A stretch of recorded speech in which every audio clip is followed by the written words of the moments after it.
मेरी आवाज़ क्लियर है? जी, बिल्कुल आपकी है। क्या हम आज जो है वो कैमरे को ऑफ कर लेते हैं तो आई थिंक बेहतर हो जाएगा। तो आज हम लोगों के पास गेस्ट मौजूद हैं, कैप्टन नाइमा गुल साहिबा। आपका बहुत शुक्रिया, आपने हमें टाइम दिया। थैंक तो यू। हम जो है सबसे पहले तो हमारा ये क्वेश्चन होगा कि आपके नाम के साथ कैप्टन लगाने का रीज़न क्या है? हम उसके बारे में, उसके बैकग्राउंड के बारे में जानना चाहेंगे सबसे पहले। जी, अस्सलाम वालेकुम। थैंक यू सो मच, आपने मुझे मौका दिया। और असल में मेरा नाम कैप्टन नामा गुल है from 2011। I am first lady aviator in Pakistan army aviations. Being a thalassemic, मेरी विश थी कि मैं एक पायलट बनूं, जो एक थैलेसीमिक के लिए पूरा करना नामुमकिन था। तो मैंने chief of the army staff general Shafaq Parvez Sufiyani साहब को एक लेटर लिखा, जिसमें मैंने अपनी ख्वाहिश का इजहार किया। तो उन्होंने वो लेटर पढ़ा और ज़रूरी अहकामात जारी किए और मुझे एक दिन के लिए पायलट बना दिया गया। सो उस वक्त से मैं कैप्टन लिखती हूँ अपने नाम के साथ। That's great. और आपकी एज क्या थी उस वक्त? मेरी एज 11 ईयर्स थी उस टाइम। सही हो गया। तो उसके अलावा थैलीसीमिया के बारे में अब हम आते हैं कि थैलीसीमिया के ऊपर आपकी हमने बहुत सी सोशल मीडिया पे वीडियोस वगैरह भी देखी हैं, आपके मोटिवेशनल वीडियोस भी हैं। तो ये थैलीसीमिया का आपको जो है वो इशू स्टार्ट से रहा, और इसके ऊपर आप जो है वो पहले तो अपनी जर्नी अब तक की बताएं कि किस के टाइप के आपको मुश्किलात का सामना रहा।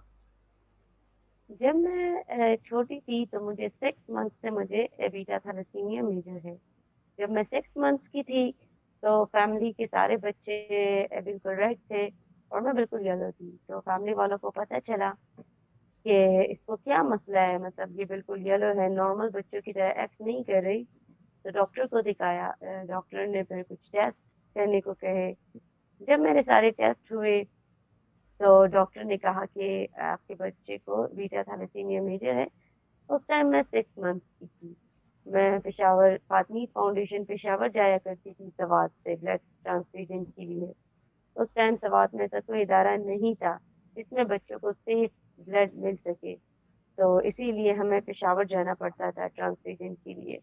तो काफी मुश्किलात का सामना करना पड़ा है, क्योंकि सवात से पेशावर जाना, फिर वहां पे ब्लड अरेंज करना, कैंप्स लगाना, ये सब एक मुश्किल मरहला था हमारे लिए।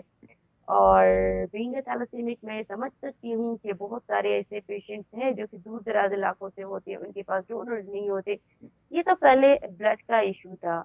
इसके बाद फिर ट्रीटमेंट्स के इश्यूज के एक्सपेंसिव मेडिसिन है, आपने आयरन कैसे कम करना है, आपने ब्लड कैसे मेंटेन रखना है, अपनी एचबी कैसे मेंटेन रखनी है। तो ऐसे बहुत से मुश्किलात का सामना करना पड़ा है।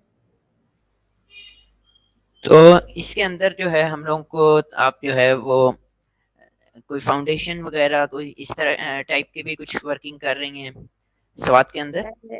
जी बिल्कुल, 2011 में हमने एक थैलेसीमिया सेंटर का आगाज किया। 2011 के स्टार्ट में, 2011 से हमारा सेंटर माशाल्लाह से सवात में काम कर रहा है। वजिया थैलेसीमिया सेंटर के नाम से हमने सेंटर खोला और अब उसमें 500 प्लस पेशेंट रजिस्टर्ड है।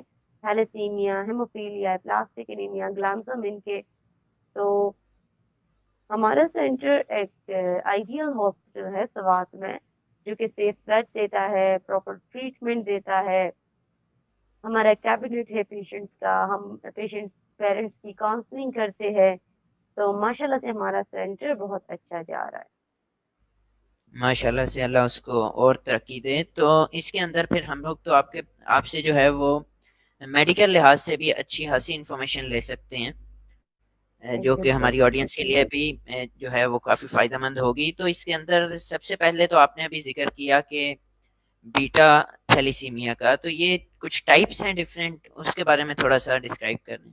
जी बिल्कुल, बीटा थैलेसीमिया मेजर उन बच्चों को होता है, मतलब अगर आपको 6 मंथ में, 3 मंथ में, 4 मंथ में ब्लड लगे तो आपको बीटा थैलेसीमिया मेजर है। थैलेसीमिया की बहुत सारी टाइप्स, थैलेसीमिया की टाइप्स तो है, लेकिन 3 टाइप्स है जो कि कॉमन है। थैलेसीमिया मेजर, थैलेसीमिया माइनर और बीटा थैलेसीमिया मेजर हो गया, थैलेसीमिया माइनर हो गया, और इसमें फिर आता है इंटरमीडिएट थैलेसीमिया। तो थैलेसीमिया इंटरमीडिएट जो होते हैं उनको भी ट्रांसफ्यूजन की ज़रूरत होती है, लेकिन वो इतना क्रिटिकल नहीं होता हो, उसकी रिकवरी पॉसिबल है, हो सकता है कि पेशेंट रिकवर हो जाए। और उन बच्चों को आफ्टर 4 इयर्स ब्लड लगता है। और जो कि थैलेसीमिया मेजर के पेशेंट्स होते हैं, उनको पैदाइश के 6 महीने बाद ही ब्लड लगना, 4 महीने बाद, 6 महीने बाद ब्लड लगना शुरू हो जाता है। तो ये फिर थोड़ा-सा डिफ़िकल्ट होता है इन पेशेंट्स के लिए, क्योंकि इनको पूरी ज़िंदगी ब्लड लगवाना पड़ता है। और दूसरा है थैलेसीमिया माइनर। तो थैलेसीमिया माइनर वो कोई बीमारी नहीं है, बल्कि हर नॉर्मल दिखने वाला शख्स थैलेसीमिया माइनर हो सकता है। इवन आप भी थैलेसीमिया माइनर हो सकते हो। थैलेसीमिया माइनर को उस वक़्त तक पता नहीं चलता कि उसको थैलेसीमिया माइनर है, या तो उसका एक्सीडेंट हो जाए, ब्लीडिंग ज़्यादा हो जाए, या मतलब फीमेल्स के अगर बच्चे हो रहे हो तो उस टाइम प्रेगनेंसी में उनको पता चल जाता है, एचबी लो हो जाती है। तो ऐसे उन पे अगर क्राइसिस का टाइम आता है उनकी लाइफ में तो उनको पता चल जाता है। अदरवाइज़ उनको लाइफ टाइम पता नहीं चलता कि उनको थैलेसीमिया माइनर है। दूसरी बात, जब 2 थैलेसीमिया माइनर की शादियाँ होती है, तो थैलेसीमिया मेजर के बच्चे पैदा होते हैं। तो सम टाइम इनको इसी वक़्त पता चल जाता है कि ओह! हमें तो थैलेसीमिया माइनर था। जब लड़की को भी थैलेसीमिया माइनर हो और लड़के को भी थैलेसीमिया माइनर हो, तो 25% चांस है कि इनके बेबी को 25% चांस होगा कि इनकी बेबी को थैलेसीमिया मेजर होगा। 25% चांस है कि इनका बच्चा थैलेसीमिया नॉर्मल होगा, बिल्कुल मतलब नॉर्मल होगा, उनको कोई थैलेसीमिया नहीं होगा। लेकिन 50% चांस है कि इनको थैलेसीमिया माइनर होगा, इनकी बेबी को। तो इसीलिए एहतियात करनी चाहिए। तो थैलेसीमिया माइनर कोई बीमारी नहीं है, लेकिन एहतियात की जाए तो इनके बच्चों को भी थैलेसीमिया माइनर नहीं होगा। अगर यही थैलेसीमिया माइनर की लड़की या लड़का किसी नॉर्मल इंसान से शादी कर ले, तो फिर इनके बच्चे बिल्कुल नॉर्मल होंगे। जी, तो इसके अंदर हम लोग सुनते हैं कि थैलीसीमिया मेजर के जो पेशेंट्स होते हैं, उनको उनका लाइफ स्पैन ज़्यादा नहीं होता। तो क्या इसके ऊपर कुछ जो है वो ट्रीटमेंट्स अवेलेबल हैं, नहीं है? किस तरह का सिनेरियो है इसके ऊपर? नहीं, नहीं, ये बिल्कुल गलत बात है। ज़िंदगी और मौत तो बेशक अल्लाह के हाथ में है। अल्लाह चाहे ज़्यादा दे, कम दे, लेकिन ये है कि लाइफ़ जो है वो बहुत क्रिटिकल होती है, इनके लिए सर्वाइव करना मुश्किल होता है, लेकिन ये नहीं है कि नामुमकिन है। आपने फाइट करनी है, इसीलिए थैलेसीमिक्स को पेशेंट नहीं, बल्कि फाइटर कहा जाता है। तो फाइटर हम इसीलिए इनको कहते हैं कि इनको पूरी ज़िंदगी फाइट करनी है। इनको मेडिकेशन रेगुलर लेनी है, ब्लड ट्रांसफ्यूजन टाइम पे करना है, अपनी डॉक्टर के साथ कंसल्ट करना है टाइम पे। इनकी जो भी प्रॉपर रिक्वायरमेंट्स है वो उन्होंने डेली लेनी है। जैसे कि इन्होंने कैल्शियम सप्लीमेंट्स लेना है, इस तरह की जितने भी मेडिसिन इनको डॉक्टर ने एडवाइस किया है इन्होंने लेनी है। ब्लड ट्रांसफ्यूजन होता है, उसके साथ आयरन बॉडी में ज़्यादा होता है। तो उसके लिए इन्होंने प्रॉपर किलेशन लेनी है। किलेशन मेडिसिन इसके लिए अगर डेस्ट्रॉल हो या आयरन किलेशन की जो भी टैबलेट्स इनको डॉक्टर एडवाइस करे, वो इन्होंने प्रॉपर लेनी है। अगर वो ये मेडिसिन नहीं लेंगे, तो ज़ाहिर-सी बात है कि इनकी इनकी लाइफ भी बहुत क्रिटिकल होगी, इनको कॉम्प्लिकेशंस भी ज़्यादा होंगे। और फिर उन्हीं आयरन की वजह से, ऐसे नहीं है कि थैलेसीमिया की वजह से पेशेंट्स की डेथ होती है, नहीं। बल्कि उसकी आयरन के ज़्यादा होने की वजह से थैलेसीमियंस की डेथ हो जाती है। अगर आप प्रॉपर टाइम पे ट्रीटमेंट ले ही लोगे, तो फिर ज़ाहिर-सी बात है कि डेथ हो जाती है पेशेंट्स की। दूसरी बात ये है कि आपको आपका आयरन लेवल जो है वो डिफरेंट ऑर्गन्स में स्टोर होता है, लीवर में, हार्ट में, ब्रेन में, स्किन में। तो अगर जिस भी एरिया में आपका आयरन स्टोर हो गया, जिस भी ऑर्गन में आपका आयरन स्टोर हो गया, तो इसी में फिर कॉम्प्लिकेशंस आना शुरू हो जाती है। तो अगर थैलेसीमिक अपना ख्याल रखेगा, प्रॉपर डॉक्टर के साथ कंसल्ट करेगा, चेकअप टाइम पे करेगा, ट्रीटमेंट टाइम पे लेगा, अपनी थैलेसीमिया के साथ फाइट करेगा, तो ये फाइटर कभी बीमार नहीं हो सकता और ना ही इसकी डेथ जल्दी हो सकती है।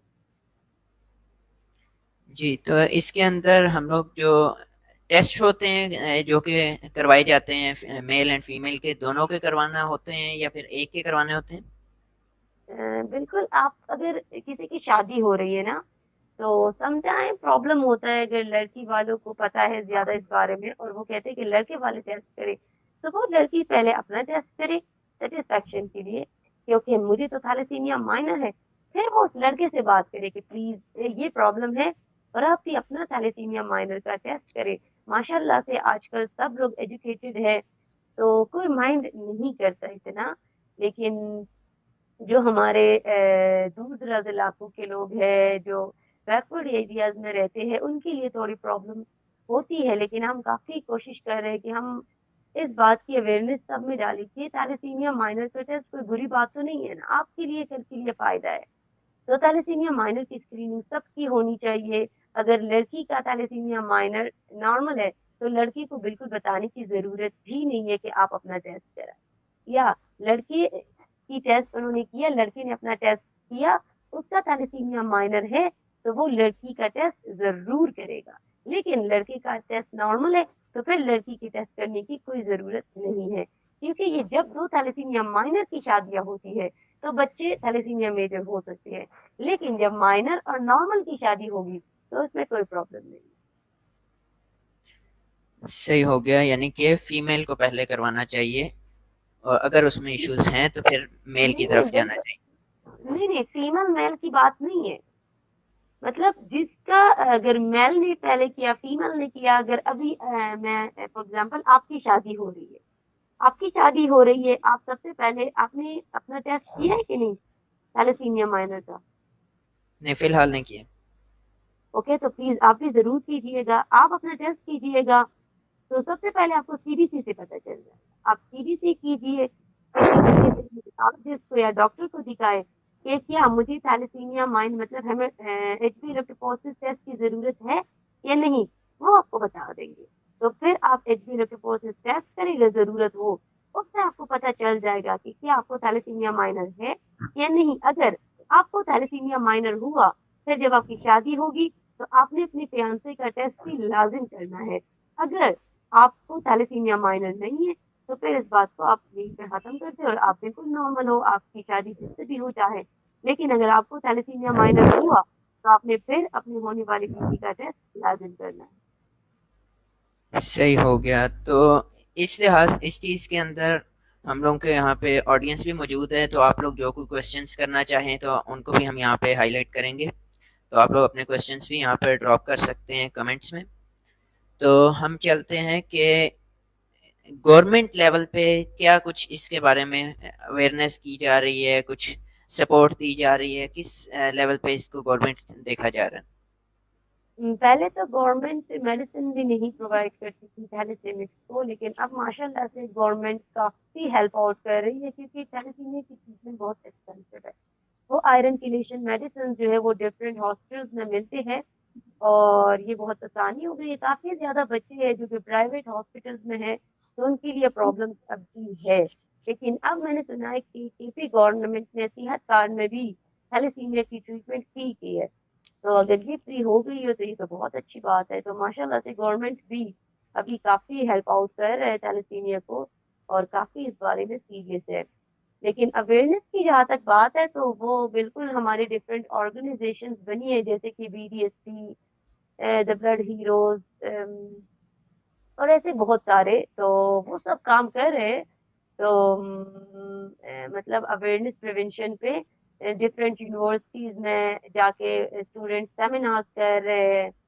लेकिन जो गवर्नमेंट है, तो उसकी तरफ से अवेयरनेस का कोई वो नहीं है। जैसे कि पोलियो का है, मंथली लोग जाते हैं, टीके लगवाते हैं, या ऐसा प्रॉपर कुछ भी गवर्नमेंट की साइड से नहीं। सही हो गया, यहाँ पे हमारे पास क्वेश्चंस आने लगे हैं। आप यहाँ पे रीड कर पा रही हैं क्वेश्चंस? जी, मेल हो और फीमेल को ना हो, एक कपल, देन बिल्कुल ये इन्होंने बात की कि मेल को माइनर हो और फीमेल को ना हो, तो इनकी शादी बिल्कुल हो सकती है। अगर मेल को थैलेसीमिया माइनर हो और लड़की को नॉर्मल हो, तो फिर इनको कोई कॉम्प्लिकेशंस नहीं होंगी। इनकी बच्चों को थैलेसीमिया माइनर हो सकता है, लेकिन थैलेसीमिया मेजर नहीं हो सकता। तो ये बिल्कुल शादी की तरफ जा सकते हैं, इसमें कोई प्रॉब्लम नहीं है। मेजर निशानी सिम्टम्स जो हैं वो क्या हो सकते हैं? थैलेसीमिया मेजर के सिम्पटम्स जो है, मतलब अभी थैलेसीमिया मेजर का बच्चा, थैलेसीमिया असल में एक जेनेटिक डिसऑर्डर है, वो जीन्स से हमें मिलता है। जैसे कि मैंने बताया, थैलेसीमिया माइनर्स की शादियां होती है, मतलब ये मुझे मेरे माँ बाप से विरसे में मिला है। तो जब मैं 5 मंथ्स की थी, सिम्टम्स आना शुरू हो गए, मतलब कि बच्चा जो है वो नॉर्मल बच्चों की तरह एक्ट नहीं करता, तो आपको खुद ही पता चल जाएगा कि आपके बच्चे को थैलेसीमिया माइनर है। ना तो बच्चा बिल्कुल मतलब रोता ही नहीं है बच्चा, या ज्यादा रोता है, बिल्कुल येलो हो जाता है, खाना नहीं खाता। एक बच्चे की 5-4 एज भी होगी, तो जाहिर सी बात है पेरेंट्स को पता चल जाता है। तो फिर डॉक्टर के साथ कंसल्ट करें, आपको पता चल जाएगा कि बच्चे को थैलेसीमिया मेजर है या कोई और इश्यू है। यहाँ पे क्वेश्चन है, थैलीसीमिया मेजर ट्रीटेबल है या नहीं? थैलेसीमिया मेजर ट्रीटेबल तो नहीं है, लेकिन अभी काफी सारे मेडिसिन आ गए हैं। जैसे कि डॉक्टर्स ने पहले क्या था कि लाइफ टाइम ब्लड ट्रांसफ्यूजन, आपने लाइफ टाइम ब्लड लगाना है। एक ये है, दूसरा फिर था बोन मैरो ट्रांसप्लांट, लेकिन बोन मैरो ट्रांसप्लांट एक वो एक्सपेंसिव बहुत ज्यादा है। दूसरी बात, अभी माशाल्लाह से फ्री हो रहा है, केपी गवर्नमेंट ने भी फ्री कराया है। तो अगर उस पे अमल हो जाए तो वो बहुत बेस्ट है, लेकिन वो बहुत किस्मत वाले बच्चों का होता है, उसका डोनर मिलना एक किस्मत की बात है कि आपकी अपनी सिस्टर ने या ब्रदर ने, आपकी फैमिली की उन्होंने आप लोगों को डोनेट करना है बोन मैरो। तो अगर आपका मैचिंग हो गया और फिर आपके पास इतने पैसे हैं कि आप कर सको बोन मैरो, तो ये बहुत ही बिल्कुल अच्छा है, बहुत अच्छा है। लेकिन डोनर मिलना मुश्किल होता है बहुत ज्यादा। दूसरा, अभी ट्रीटमेंट आई है हाइड्रा की, हाइड्रा है, थैलेमाइड है। तो ये माशाल्लाह उसके साथ भी बच्चे बहुत रिकवर हो रहे हैं, बहुत अच्छी ट्रीटमेंट है। तो लेकिन वो भी किस्मत की बात है, सम टाइम बच्चे ठीक हो जाते हैं और कभी कभी ठीक नहीं होते। तो अगर आप पे ट्रीटमेंट और आपकी सर्जरी नहीं हुई, बोन मैरो ट्रांसप्लांट आपका नहीं हुआ, आपकी कोई ट्रीटमेंट ठीक नहीं चल रही, तो यही ट्रीटमेंट है कि आपने लाइफ टाइम ब्लड लगाना है और उसके साथ अपने आयरन किलेशन को मेंटेन रखना है। आपने आयरन को मेंटेन रखना है, किलेशन करनी है प्रॉपर। तो लाइफ टाइम आपको प्रॉपर ट्रीटमेंट करनी होगी, लाइफ टाइम ब्लड लगाना। जी, यहाँ पे वो क्वेश्चन पूछ रहे हैं कि कोई ऐसी मेडिसिन वगैरह है कि जब अगर ब्लड नहीं मिल रहा तो कोई उसका अल्टरनेटिव वगैरह हो कुछ? नहीं नहीं, ऐसे तो नहीं है। मतलब ये हाइड्रा है, जो भी हाइड्रा है, थैलेमाइड है, लेकिन वो एक अलग ट्रीटमेंट है। तो ऐसा तो नहीं है कि आपके बच्चे को थैलेसीमिया मेजर है, वो ट्रांसफ्यूजन पे है रेगुलर और ब्लड नहीं मिल रहा आपने गोली दे दी। नहीं नहीं, ऐसा कोई नहीं है। अगर आपका बच्चा ब्लड पे है तो उसको ब्लड ही लगेगा। लेकिन अगर आप ट्रीटमेंट करना चाहे, वो स्टार्ट करना चाहे, ट्राई करना चाहे, तो फिर वो अलग बात है, वो बिल्कुल नॉर्मल हो जाता है बच्चा। फिर उसको ब्लड की जरूरत ही नहीं होती और वो उन टैबलेट से ठीक हो जाता है। लेकिन वो मतलब कुछ बच्चों पे, बहुत ज्यादा बच्चे ऐसे हैं कि उनको 9 9 इयर्स हो गए, वो टैबलेट्स खाते हैं और ब्लड ट्रांसफ्यूजन की उनको जरूरत नहीं होती। लेकिन वो फिर अलग बात है, वो ट्रीटमेंट है। और ऐसा कुछ नहीं है कि आप ब्लड नहीं लगाओगे तो टैबलेट्स खा लिया या ब्लड लगा लिया, नहीं। जी, यहाँ पे क्वेश्चन है कि थैलीसीमिया के बच्चों से लोग डरते भी हैं ब्लड देते हुए, कि कुछ वो बता रही हैं अपना कोई एक्सपीरियंस भी कि कहीं पे डोनर ने कहा कि नहीं हमने डोनेट करना थैलीसीमिया के पेशेंट के लिए। तो इसके बारे में क्या हम लोगों को चाहिए कि हम उस किस लिहाज से उसको मोटिवेट करें डोनर्स को? पहले हमें बहुत मतलब कॉम्प्लिकेशंस होती थी, प्रॉब्लम्स होती थी इस हवाले से कि हम यूनिवर्सिटीज खुद जाते थे तो हमें बहुत सी मुश्किलात का सामना करना पड़ता था। लोग कहते थे कि नहीं, हम ब्लड नहीं दे सकते, ये वो, तो खुद ढूंढना पड़ता था। लेकिन अब माशाल्लाह से, जैसे कि आपका ये बीडीएस की हो गई, ऐसे डिफरेंट ऑर्गेनाइजेशंस है जो काफी हेल्प आउट कर रही है, वो लोगों को मोटिवेट कर रही है कि आपने ब्लड डोनेट करना है। तो ये मैं आप लोगों का बहुत थैंकफुल हूँ इस मामले में कि आप लोग बहुत अच्छा काम कर रहे हो। लेकिन कुछ पेशेंट्स ऐसे होते हैं जो इन ऑर्गेनाइजेशन तक नहीं पहुंच पाते, या कोई मसला होता है, इनकी हेल्प नहीं होती। तो फिर ऐसा होता है, समटाइम लाइफ टाइम की बात है तो मेरे साथ खुद हुआ है ऐसा, तो मैं ऐसा नहीं कह सकती कि कुछ लोग ऐसे भी कह सकते हैं, वरना ये बात ऐसी है कि ऐसा क्यों कौन कहेगा? मतलब ऐसा तो नहीं हो सकता। तो बिल्कुल कह सकते हैं, बस मोटिवेशन भी ज़्यादा है, लोगों को पता भी है, लेकिन सम टाइम कुछ लोगों को पता नहीं होता। मेरे साथ खुद भी ऐसा हुआ था। मैं गई थी एक कॉलेज ब्लड कैंप के लिए प्रिंसिपल के पास। मैंने सर से कहा, प्रिंसिपल साहब से, कि हमारे हॉस्पिटल में ब्लड की बहुत शॉर्टेज है, और प्लीज सर आप अपने एक डिपार्टमेंट में हमारे लिए एक ब्लड कैंप अरेंज करवा दें। तो उन्होंने कहा कि नहीं यार, मैं नहीं करवा सकता, क्योंकि हमारे इलाके के लोगों को जरूरत है इन बच्चों की ब्लड, इन मतलब मेरे कॉलेज के बच्चों की ब्लड की हमारे इलाके के लोगों को जरूरत है। तो मैंने कहा सर, एक थैलेसीमिक होके मैं आपके पास खुद आई हूँ दूसरे थैलेसीमियंस के लिए ब्लड मांगने, पर आप इनकार कर रहे हो। तो उन्होंने कहा कि बेटा जी, आप तो पूरी जिंदगी ब्लड मांगते रहते हो, आपका ब्लड तो कभी पूरा नहीं होगा। तो ऐसा ना हो कि कोई ऐसा मरीज हो जो डिजर्विंग हो, वो उनको ब्लड ना मिले। तो मैंने कहा सर, मैंने ऐसा नहीं कहा कि पूरे कॉलेज में ब्लड कैंप लगवा दो, एक डिपार्टमेंट में लगवा दो, स्पेसिफिक तो आपको पता होगा कि इसी में लगा है। तो उन्होंने कहा कि सॉरी बेटा, आप ऐसा करो कि अपनी पूरी फैमिली का आप डेटा लो कि इनका क्या क्या ग्रुप है, और 12-13 मेंबर्स को आप कलेक्ट करो, और उनसे कहो कि आपने अपने 3 मंथ मुझे ब्लड डोनेट करना है। तो फिर आपको हर किसी के सामने भीख नहीं मांगना पड़ेगा। ये गलत बात है कि आप हर रोज थैलेसीमियंस को ब्लड चाहिए, ब्लड चाहिए, हम कहाँ से पूरा करेंगे ये blood? तो ये मेरे साथ खुद हुआ है। तो वो एक कॉलेज का प्रिंसिपल था। तो अगर एक प्रिंसिपल खुद ये बात कर सकता है, तो आप खुद सोचे कि जिन लोगों को अवेयरनेस नहीं है, जिनको पता नहीं है, वो कैसे नहीं करेंगे। तो ये है कि मोटिवेशन भी इनके पास है, इनको पता भी है, लेकिन फिर भी ये सोचे समझे ये बात करते हैं, मतलब वो पढ़े लिखे जाहिल अनपढ़ जो हम कहें, वो है ये लोग। तो इनको कैसे हम समझा सकते हैं, जो खुद इनके पास इतनी नॉलेज हो, इनको सब कुछ, सब चीजों का पता हो। तो मैंने प्रिंसिपल साहब से कुछ भी नहीं कहा, मैंने कहा कि ओके ठीक है। तो आप खुद सोचे, मेरे दिल से पता नहीं उनके लिए क्या क्या निकला कि उन्होंने मुझसे ऐसी बात की। वैसे बहुत सारे लोग हैं हमारे मुआशरे में जिनको अब भी बहुत समझाने की जरूरत है हमें, लेकिन अल्लाह उनको समझाएगा। अल्लाह हिदायत दे सबको। तो यहाँ बिल्कुल पे अल्लाह। हमारे पास नेक्स्ट क्वेश्चन है कि थैलीसीमिया बच्चे hepatitis B H C V के पेशेंट बन जाते हैं, उसकी क्या वजह है, क्या रीज़न है उसकी? बिल्कुल, पहले तो ये केसेस बहुत ज्यादा आते थे, हेपेटाइटिस सी, HIV, HCV, ये सारे प्रॉब्लम्स होते थे थैलेसीमिया में, बहुत कॉमन था। क्योंकि वो ब्लड सेफ नहीं होता था, सेफ स्क्रीनिंग नहीं होती, वो ज्यादातर मतलब लैब्स उनके अच्छे नहीं होते थे। लेकिन अब माशाल्लाह सेफ ब्लड ट्रांसफ्यूजन जो कि गवर्नमेंट ने खोला है, तो उसकी वजह से हमारी स्क्रीनिंग जो है वो बहुत अच्छी हो गई है, बहुत स्टैंडर्ड स्क्रीनिंग है। तो अब माशाल्लाह से ये कॉम्प्लिकेशंस बहुत कम हो गई है। वरना पहले तो हर दूसरी तीसरे बच्चे को हेपेटाइटिस सी होता था। तो इससे काम जी, हुआ है बहुत। जी। That's great. और आई थिंक यहाँ पे हमारे पास ऑडियंस की तरफ से क्वेश्चंस भी कंप्लीट हो चुके हैं।